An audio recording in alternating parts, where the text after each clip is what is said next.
Hello student, APS online classes में आपका एक बार फिर से स्वागत है।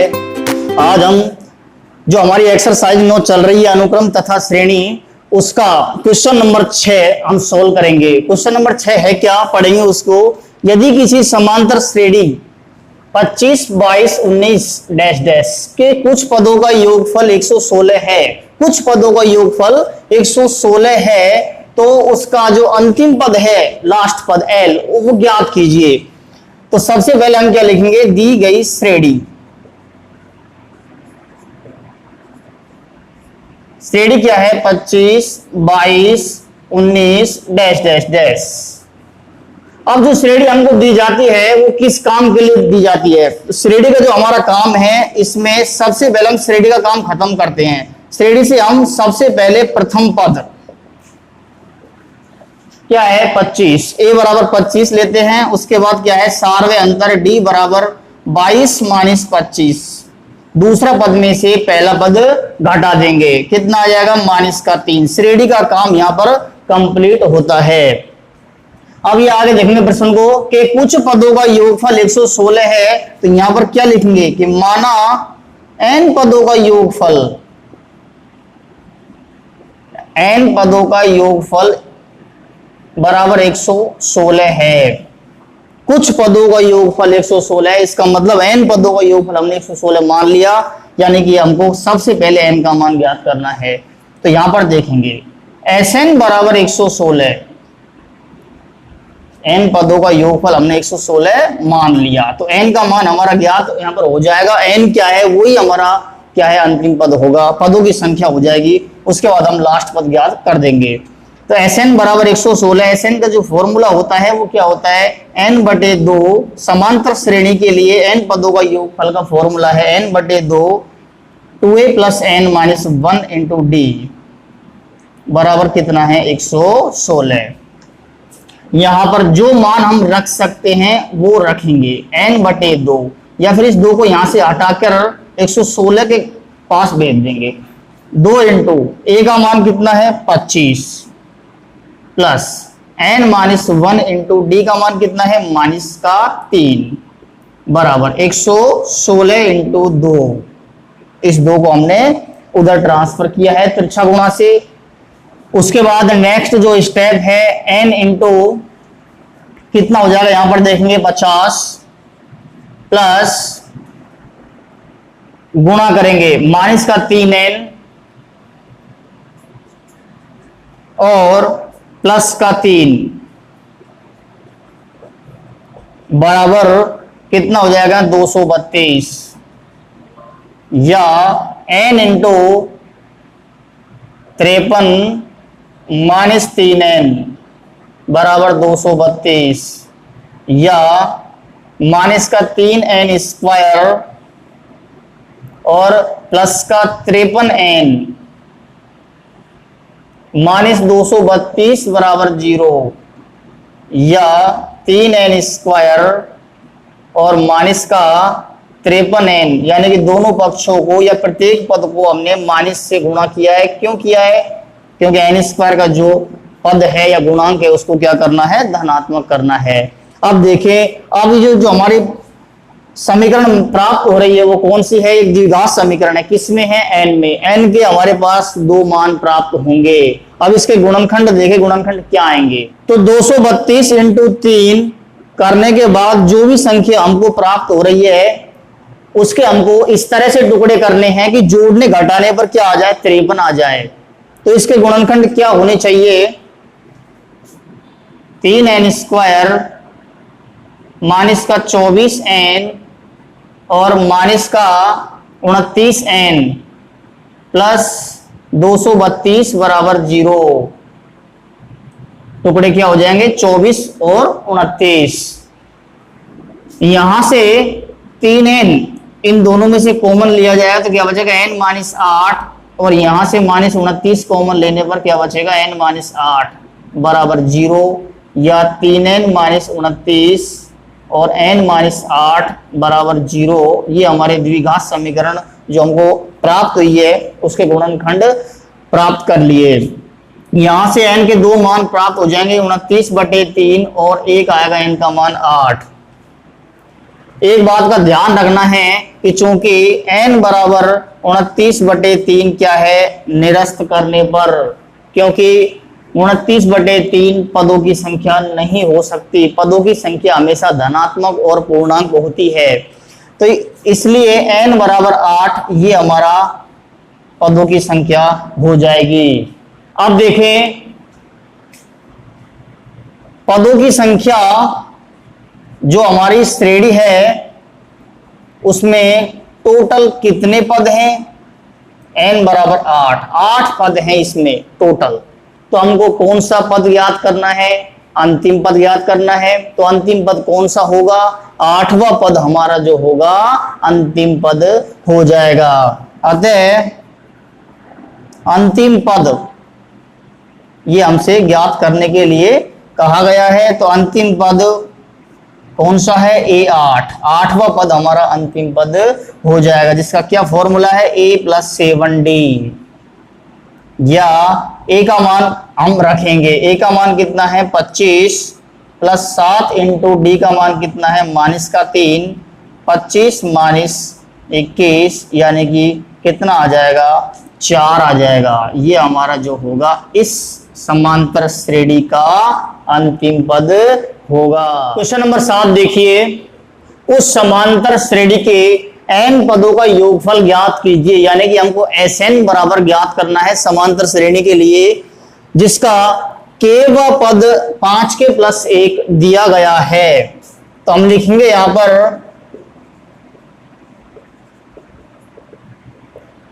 k-वां पद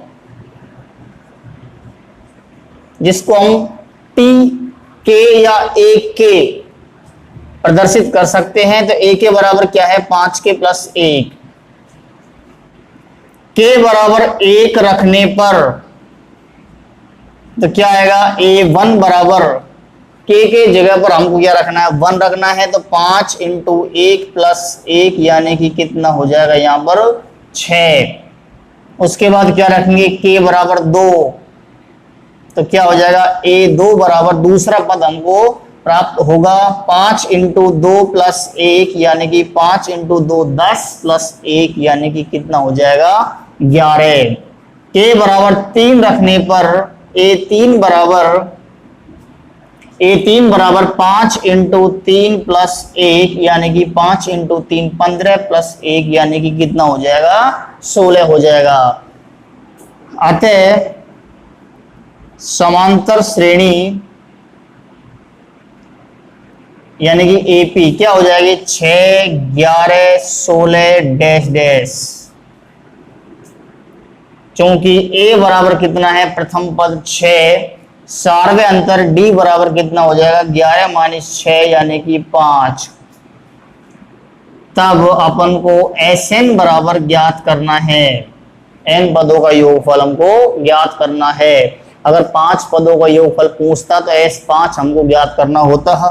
अब यहां पर देखेंगे अतः Sn बराबर, या फिर ऐसा लिखेंगे कि किसी समांतर श्रेणी के n पदों का योगफल Sn बराबर होता है n/2 2a + n - 1 × D। n के जगह पर हमको n ही रखना है क्योंकि n पदों का योगफल ज्ञात करना है। अगर 2 पदों का पूछता तो n बराबर 2 रखते। तो n/2 2 × a का मान कितना है यहाँ पर देखेंगे 6 + n - 1 × D का मान कितना है 5। सोल्व करेंगे n/2 12 + 5n - 5 या n/2 कितना हो जाएगा 5n + 60 जो क्या होगा n पदों का योगफल हमको ज्ञात हो गया। क्वेश्चन देखिए, यदि किसी समांतर श्रेणी के n पदों का योगफल हमको दिया गया है, क्या दिया गया है Sn बराबर n पदों का योगफल Pn + Qn², जहां P और Q क्या है अचर है, तो सारवे अंतर ज्ञात कीजिए। तो सबसे पहले हमने मान लिया कि माना समांतर श्रेणी का प्रथम पद A और सारवे अंतर D है। तब हमको प्रश्नानुसार क्या दिया गया है Sn बराबर n पदों का योगफल दिया गया है Pn + Qn²। ये n पदों का योगफल दिया गया है। तो हम करना क्या है, सार्व अंतर ज्ञात करना है। सार्व अंतर ज्ञात करने के लिए हमको दूसरा पद माइनस पहला पद करना होगा, उसके लिए पहला और दूसरा और तीसरा पद ज्ञात करना है। तो सबसे पहले हम n पदों के योगफल में हम n बराबर 1 रख रहे हैं, तो क्या हो जाएगा, एक पद का योगफल। ये क्या है, n पदों का योगफल, और ये क्या है, एक पद का योगफल। n बराबर 1 मैं इसमें रख रहा हूं, तो p इंटू एक प्लस q इंटू एक का स्क्वायर। n बराबर 1 मैं इसमें रख रहा हूं, तो क्या आएगा, p प्लस q, ये आ जाएगा, जो क्या है S1, यानी कि एक पद का योगफल, जिसको क्या बोल सकते हैं हम, S1 को हम बोल सकते हैं A1, यानी कि प्रथम पद या A1 बोल लो चाहे A बोल लो। ये हमारा क्या हो गया, समांतर श्रेणी का प्रथम पद ज्ञात हो गया। उसके बाद देखेंगे n बराबर 2 रखने पर जो n पदों का योगफल का फॉर्मूला है जो दिया गया है हमको, उसमें n बराबर 2 हम इसमें पुट करेंगे। S2 क्या हो जाएगा, S2, यानी कि S2 से क्या तात्पर्य है कि दो पदों का योगफल, प्रथम दो पदों का योगफल, यानी कि जिसको हम क्या बोल सकते हैं, A1 प्लस A2, यानी कि पहला पद प्लस दूसरा पद, प्रथम दो पदों का योगफल क्या हो जाएगा, P इंटू 2, n के जगह 2 रख रहा हूं, प्लस Q इंटू 2 का स्क्वायर। यहां से क्या हो जाएगा, ये 2P प्लस 4Q, ये क्या है S2। इसको हम लिख सकते हैं A1 प्लस A2, क्या लिख सकते हैं, A1 प्लस A2, प्रथम दो पदों का योगफल S2 बराबर ये होता है। अब इसमें क्या करना है, A1 के जगह पर रख दो P प्लस Q, A1 की जगह पर क्या रख दो, पहला पद का मान इसमें रख दो P प्लस Q, और P प्लस Q को इधर भेजकर जोड़ घटा देंगे तो A2 का मान ज्ञात हो जाएगा, यानी कि दूसरा पद ज्ञात हो जाएगा। या फिर ऐसा कर सकते हैं, दो पदों का योगफल हमने ज्ञात कर लिया। अब देखिए आगे, n बराबर 3 मैं इसमें रख रहा हूं, तो क्या हो जाएगा, तीन पदों का योगफल, प्रथम तीन पदों का योगफल हो जाएगा P into 3 plus Q into 3 का स्क्वायर। तो यहां से क्या हो जाएगा, 3P प्लस 9Q, 3 का वर्ग 9Q। अब देखें आगे, या पहला पद जो हमारा होगा, A1 ले लो चाहे T1 ले लो, कुछ भी लिख सकते हो इसको, पहला पद जो है हमारा P प्लस Q हो जाएगा। उसके बाद हमको ज्ञात करना है दूसरा पद।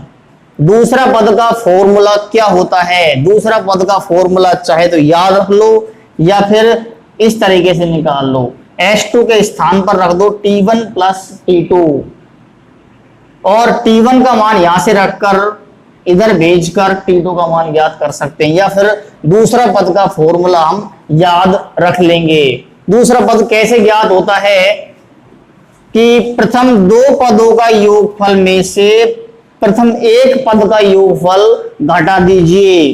प्रथम दो पदों का योगफल में से प्रथम एक पद का योगफल, जैसे मान के चलिए 4, 11 और 18, ये हमारी कोई एपी है, और इसमें क्या करना है, प्रथम पद हमारा 4 है, प्रथम पद का योगफल S1 बोल सकते हैं, इसको T1 भी बोल सकते हैं।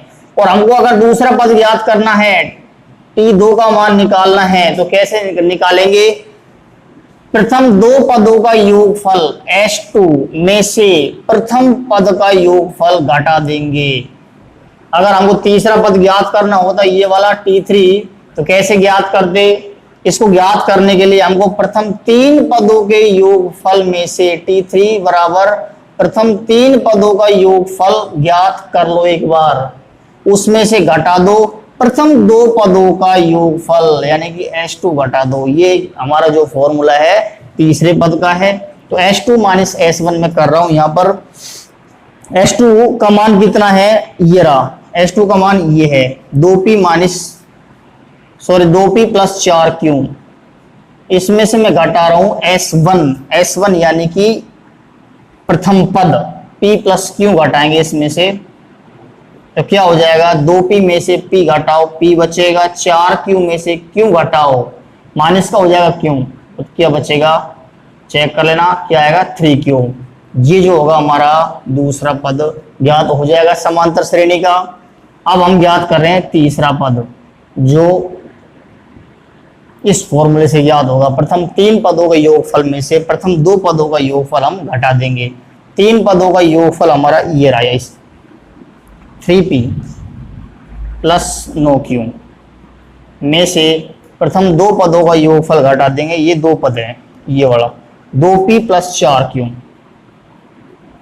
ये योगफल हम घटा देंगे तो क्या हो जाएगा 3p plus 9q minus 2p minus 4q, यानी कितना हो जाएगा 3p में से 2p घटाएंगे क्या हो जाएगा p, और 9q में से 4q घटा देंगे तो क्या बच जाएगा प्लस का 5q।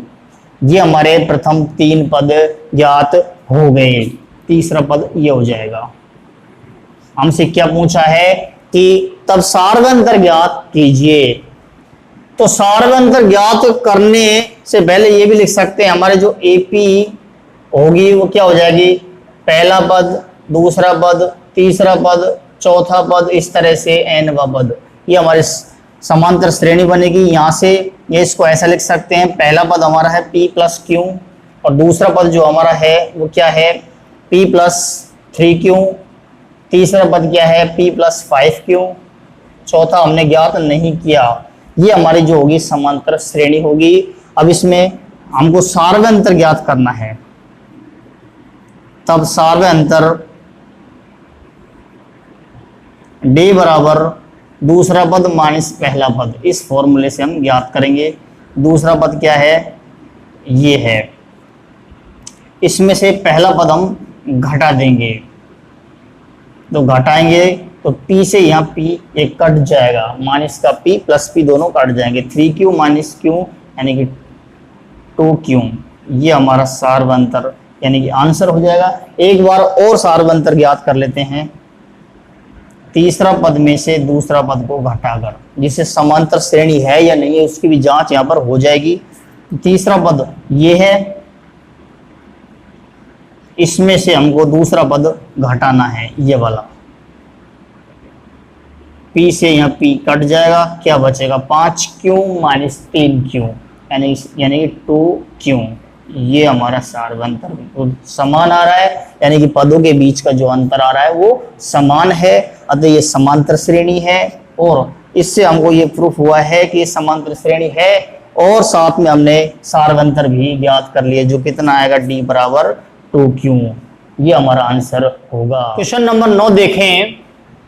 दो समांतर श्रेणियों के n पदों का योगफल, एक समांतर श्रेणी नहीं है, यहां पर दो समांतर श्रेणियों के n पदों का योगफल का अनुपात 5n प्लस 4 बटे 9n प्लस 6 है, तो उनके 18वें पदों का अनुपात ज्ञात कीजिए। n पदों का योगफल का अनुपात दिया गया है और 18वें पदों का अनुपात हमसे पूछा है। देखिए कि माना पहली जो समांतर श्रेणी है, प्रथम समांतर श्रेणी का प्रथम पद a1 मान लिया हमने, उसका सार्वंतर को हमने d1 मान लिया है पहली समांतर श्रेणी का, और दूसरी समांतर श्रेणी का प्रथम पद a2 और सार्वंतर d2 हमने मान लिया है। समान नहीं रखना है, प्रथम समांतर श्रेणी का प्रथम पद अलग होगा, सार्वंतर भी अलग होगा, तो हमने a1 d1 मान लिया, और दूसरी का अलग होगा तो a2 और d2 हमने मान लिया है। तब प्रश्नानुसार देखेंगे, प्रश्नानुसार क्या दिया गया है कि दो समांतर श्रेणियों के n पदों का योगफल का अनुपात, यानी ये हमको दिया गया है, पढ़ेंगे इसको।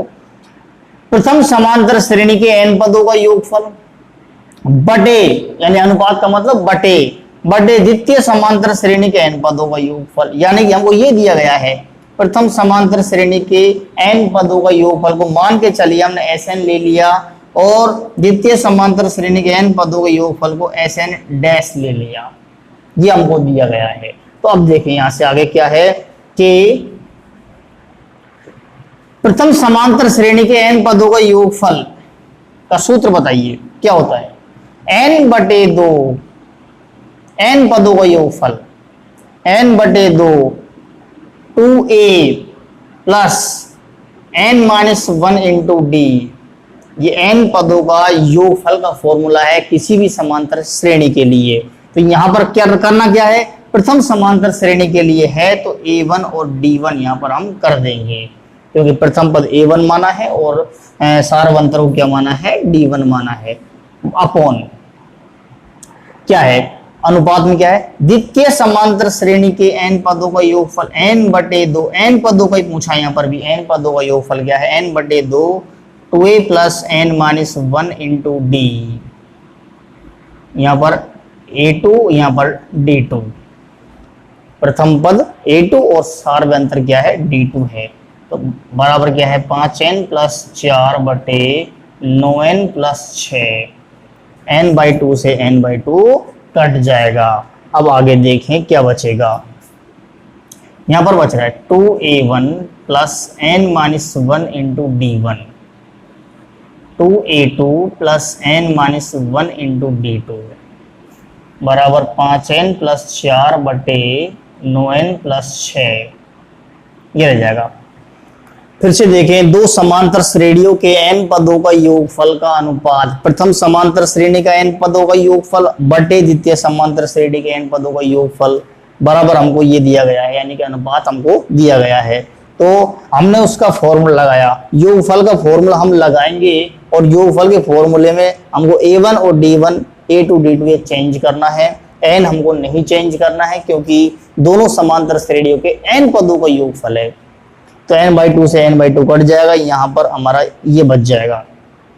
अब ज्ञात क्या करना है, तो उनके 18वें पदों का अनुपात ज्ञात कीजिए। देखिए क्या ज्ञात करना है, हमको ज्ञात करना है T18 बटे T18, या डैश लगा सकते हो, प्रथम समांतर श्रेणी का 18वां पद और द्वितीय समांतर श्रेणी का 18वां पद का अनुपात, तो उनके 18वें पदों का अनुपात हमको ज्ञात करना है, ये ज्ञात करना है।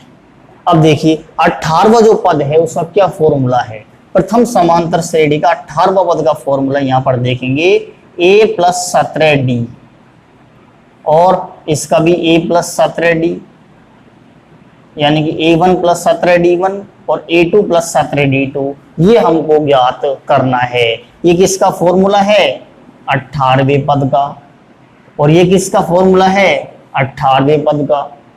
लेकिन जिसमें A1 D1 लग रहा है वो प्रथम समांतर श्रेणी का 18वां पद है, और इसमें A2 D2 लग रहा है वो कौन सा है, द्वितीय समांतर श्रेणी का 18वां पद है, ये हमको ज्ञात करना है। अब देखें यहां पर तुलना कर रहे हैं हम, यहां पर A1 के गुणा में 2 है, इस जगह पर भी 2 है, लेकिन जो हमको ज्ञात करना है 18वां पद उसमें 2 है नहीं, यहां पर A1 A2 के गुणा में 2 नहीं है। तो सबसे पहला हमारा जो काम है वो इस 2 को हटाने का काम है। ये 2 कैसे हटेगा, इधर की साइड अंश और हर में 2 का हम भाग दे देंगे, या फिर 2 कॉमन ले लेंगे। तो हम क्या करेंगे, अंश और हर में हम 2 का भाग दे रहे हैं। देखें 2 का मैं भाग दे रहा हूं अंश में 2 का भाग दे रहा हूं, तो यहां 2a1 बटे 2 हो जाएगा, 2a1 बटे 2, यानी कि 2 से 2 कट कर क्या रह जाएगा, A1 प्लस, आगे देखें इधर मैंने 2 का भाग दे दिया, अब इधर दे रहा हूं, इधर देंगे तो क्या हो जाएगा, n-1 बटे 2 D1, ये हो जाएगा। अंश में हमने 2 का भाग दे दिया, तो हर में भी देना होगा, क्या हो जाएगा, A2।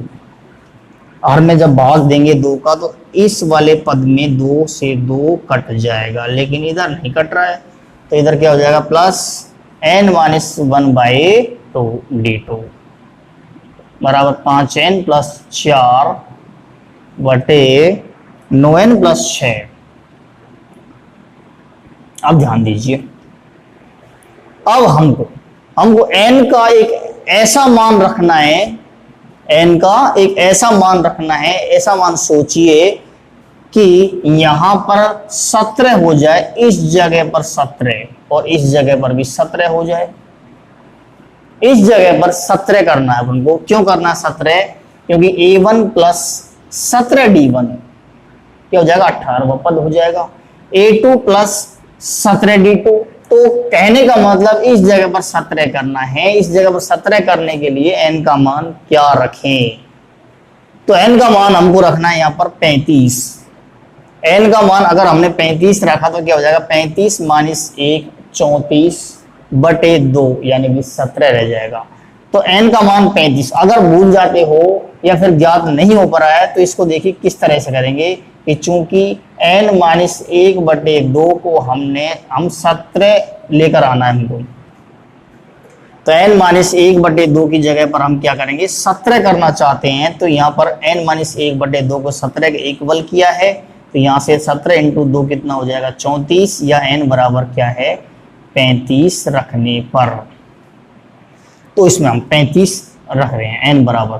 तो a1 प्लस 35 माइनस 1 बटे 2 d1 और a2 प्लस 35 माइनस 1 बटे 2 d2, n बराबर 35 हमने इसमें रख दिया। तो इधर की साइड क्या हो जाएगा 5 इंटू, देखिए यहाँ पर देखिए 5 इंटू 35 प्लस 4 बटे 9 इंटू 35 प्लस 6, इधर दोनों साइड हमने n बराबर 35 इसमें रख दिया। तो यहाँ पर देखेंगे क्या हो जाएगा a1 प्लस, इसको सोल्व करना है तो क्या आएगा 17 d1, यह आएगा a2 प्लस 17 d2 बराबर, उधर हल करेंगे 35 इंटू 5 175, और ये कितना हो जाएगा 35 इंटू 9 315, यहां पर ये हो जाएगा। उसके बाद इस जगह पर मैं लिख रहा हूं, देखिए ये क्या है, ये किसका फॉर्मूला है 18वें पद का फॉर्मूला है, किसका प्रथम समांतर श्रेणी का। तो इसको ऐसा लिख सकते हैं T18 बटे T18 डैश, डैश का मतलब क्या हो गया दूसरी समांतर श्रेणी हो गई, बराबर कितना आ रहा है 179, और बटे कितना हो जाएगा 321। लास्ट में क्या लिखेंगे लाइन, अतः दी गई समांतर श्रेणियों के 18वें पदों का अनुपात 1:9 अनुपात 3:1 होगा। क्वेश्चन नंबर 10 देखिए, यदि किसी समांतर श्रेणी के प्रथम p पदों का योगफल, यदि किसी समांतर श्रेणी के प्रथम p पदों का योगफल उसी समांतर श्रेणी के प्रथम q पदों के योगफल के बराबर है, तो उसी समांतर श्रेणी के प्रथम p प्लस q पदों का योगफल ज्ञात कीजिए। यानी कि हमको क्या दिया गया है, सबसे पहले हम लाइन मानेंगे कि माना समांतर श्रेणी का प्रथम पद a और सार व्यंतर d है, तब प्रश्नानुसार क्या मानेंगे, क्या हमको दिया गया है प्रथम p पदों का योग प्रथम q पदों के योग की क्या है बराबर है, यानी कि ये लाइन हमने यहाँ पर लिख दी। इस लाइन का मतलब क्या है, प्रथम p पदों का योग यानी कि sp p पदों का योग बराबर दिया गया है प्रथम q पदों के योगफल के। तब ज्ञात क्या करना है, ज्ञात हमको ये करना है प्रथम p प्लस q पदों का योगफल ज्ञात करना है। अब देखिए ये जो हमको इक्वेशन दी गई है, सबसे पहले हम इसमें फॉर्मूला लगाएंगे। प्रथम p पदों का योगफल का क्या फॉर्मूला होता है, जो हमारा n पदों का योगफल का फॉर्मूला है, उसी फॉर्मूले से हम प्रथम p पदों का योगफल का फॉर्मूला लिख रहे हैं। क्या होता है sp का फॉर्मूला p बटे 2 2a plus p minus 1 into d। क्या किया इसमें हमने p के n के जगह पर p रखा है, Sn का होता है n बटे 2 2a plus n minus 1 into D, तो sp का हमारा ये हो जाएगा। q पदों का योगफल का हो जाएगा q बटे 2 n के स्थान पर q रख दीजिए, q बटे 2 2a plus n minus q minus 1 into D, ये हमारा q पदों का योगफल का यहाँ पर फॉर्मूला हो जाएगा। ये 2 से ये 2 कट जाएगा, क्या हो जाएगा अगले स्टेप में 2ap प्लस आगे हल करेंगे p स्क्वायर, ध्यान दीजिए p का गुणा 2a से हो गया, अब p का गुणा यहां कर रहा हूं, क्या हो जाएगा, P square minus P, P square minus P into D, ये वाला डी बराबर 2a क्यू, उसके बाद प्लस ये वाला क्यू स्क्वायर, क्यू का गुणा क्यू से कर दिया, माइनस क्यू का गुणा 1 से करेंगे तो क्यू आ जाएगा, इनटू क्या है, डी है। नेक्स्ट जो स्टेप उसमें क्या है, 2ab plus P square D, P का गुणा पी से और डी से, तो पी स्क्वायर डी और माइनस का पी इंटू डी। उसके बाद इधर क्या है, 2a Q plus Q square D minus Q D. क्या चल रहा है, प्रथम p पदों का योगफल बराबर प्रथम q पदों का योगफल का हमने फॉर्मूला लगाया, और फॉर्मूला लगाने के बाद थोड़ा इसको सोल्व करेंगे। यहां से कुछ एक इक्वेशन ऐसी बनेगी जो हमको इस वाली इक्वेशन में काम आएगी। अब आगे देखें, a का एक पद तो ये है और एक ये रहा, इन दोनों पदों को मैं एक साइड कर रहा हूं, और बाकी जितने भी 6 पद शेष रह रहे हैं, 4 पद शेष रह रहे हैं, तो किसके रह रहे हैं, डी के, उनको मैं एक साइड कर रहा हूं। तो देखें 2ap इधर ही हमने रखा है, इसको इधर ले आओ, माइनस 2aq बराबर, इधर की साइड पहले मैं लिख रहा हूं Q square D minus Q D, और क्या है, इसको इधर भेजेंगे, माइनस का पी स्क्वायर डी और प्लस का पी डी, यानी कि ए का और डी का प्रथम पद वाला और सार्वंतर वाले पदों को हमने अलग अलग कर दिया। यहां से कॉमन क्या आएगा, कॉमन आएगा इन दोनों में से 2a, तो क्या बचेगा p माइनस क्यू। इधर की साइड सब में से तो d कॉमन आ ही रहा है, उसको ले लेते हैं, तो d कॉमन में ले रहा हूं, तो क्या बचेगा q square minus Q minus P square plus P. यहां पर हमने d कॉमन ले लिया बाहर, चाहे इस d को आगे लिख सकते हैं या बाद में, इधर की साइड लिख सकते हैं 2a p माइनस क्यू बराबर। अब देखें, जो हमने d कॉमन लिया है उसके अंदर देखेंगे ये क्या है, ये है p माइनस क्यू, मैं इनको एक साथ लिख रहा हूं, p माइनस क्यू को एक ब्रैकेट में, और जो दो ये बच रहे हैं कौन कौन सा, एक तो p स्क्वायर और एक क्यू स्क्वायर, इसमें दोनों में से माइनस कॉमन ले रहा हूं, तो क्या बचेगा, दोनों में से मैं माइनस कॉमन लूंगा तो क्या आएगा, p स्क्वायर तो हो जाएगा प्लस का और q स्क्वायर हो जाएगा माइनस का, यानी कि इस तरह से हमने इसको लिखा है। सूत्र लगाया p पदों का और q पदों का योगफल का, उसके बाद यहाँ 2 से 2 कटा है, कटने के बाद हमने पूरी तरह से इनका गुणा कर दिया। गुणा करने के बाद जो हमारा स्टेप है कौन सा है, a के पदों को अलग कर लो, d के पदों को अलग कर लो, और करने के बाद यहाँ पर कुछ इस तरह से हम गुणनखंड बनाएंगे। आगे देखे 2a p माइनस क्यू, इधर तो कॉमन चल रहा है 2a और p माइनस क्यू अंदर बचा है, और उसके बाद क्या है p माइनस क्यू, ये वाला p और ये वाला q, p माइनस क्यू, और इन दोनों में से मैंने माइनस कॉमन लिया है। तो अब देखें ये क्या हो जाएगा, p square minus q square का हमने 7वीं 8वीं में जो फॉर्मूला पढ़ा है वो क्या है, p square minus q square का p minus q into p plus q, कौन सा फॉर्मूला यूज में लिया है, a square minus b square बराबर a minus b into a plus b, उस फॉर्मूले से हमने काम किया है 2a p माइनस क्यू बराबर।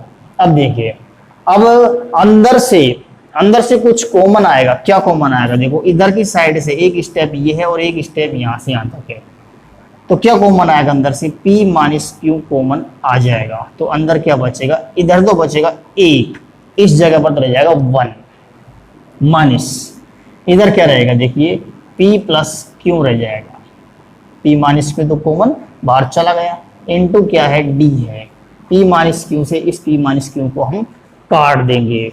आगे देखिए, या 2a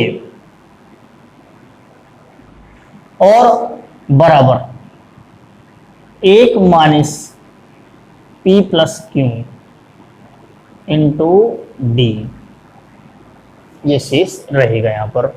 अब आगे देखें, या 2a माइनस, मैं इस सारे को इधर की साइड लेके आ रहा हूं तो क्या जाएगा, minus 1 minus P plus Q into D बराबर क्या रह जाएगा, 0 शेष बचेगा इधर की साइड। सबको मैं इधर एक साइड ले आया। 2a माइनस का मैं अंदर गुणा कर रहा हूं, इस माइनस का अंदर गुणा कर रहा हूं तो क्या हो जाएगा, माइनस इंटू माइनस प्लस का हो जाएगा P plus Q. P plus Q किसका हो जाएगा, प्लस का, और माइनस 1,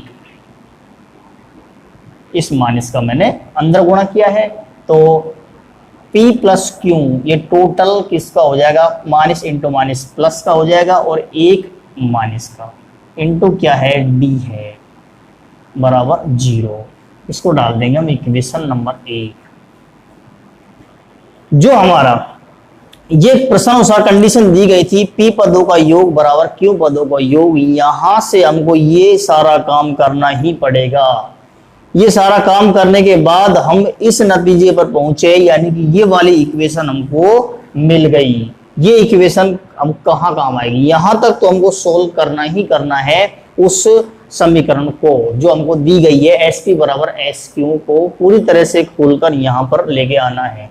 अब देखिए, अतः ज्ञात क्या करना है, प्रथम P प्लस Q पदों का योगफल ज्ञात कीजिए, यानी कि हमको P प्लस Q ज्ञात करना है, SN नहीं, SP प्लस Q। तो P प्लस Q पदों का योगफल का क्या फॉर्मूला हो जाएगा, N बटे 2, यानी कि P प्लस Q बटे 2। N की जगह पर क्या रखना है फॉर्मूले में, P प्लस Q रखना है SN के फॉर्मूले में। तो P प्लस Q बटे 2, तो N बटे 2 2a प्लस, आगे देखें क्या है आगे, 2a plus N minus 1 into D। तो N की जगह पर क्या है, P प्लस Q रखना है, N यानी कि ये हो जाएगा N माइनस 1 इंटू D।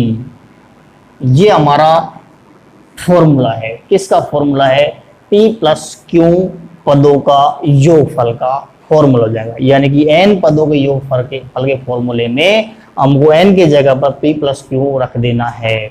उसके बाद देखेंगे P प्लस Q बटे 2 क्या है, ये N बटे 2 गुणा, आगे देखेंगे 2a plus P plus Q minus 1 into D, ये कहां पर है, ये ढंग से देखिए ये किस जगह पर मिलेगा, ये इक्वेशन नंबर 1 में देखेंगे 2a plus P plus Q minus 1 into D किसके इक्वल है, 0 के इक्वल। ये हमने पहले इसकी गणना करके हमने इसको 0 सिद्ध कर दिया। इक्वेशन नंबर 1 से ये पूरा का पूरा जो है ये वाला, ये किसके बराबर है, 0 के बराबर। क्या लिखेंगे आगे, इक्वेशन नंबर 1 से, तो यहां पर किसी भी संख्या का 0 से अगर मल्टीप्लाई किया जाए तो क्या आता है, 0 आता है। ये क्या है, SP प्लस Q।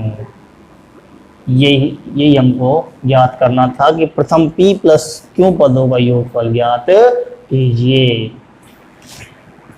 तो आज के लिए इतने काफी, मिलते हैं नेक्स्ट वीडियो में, तब तक के लिए धन्यवाद।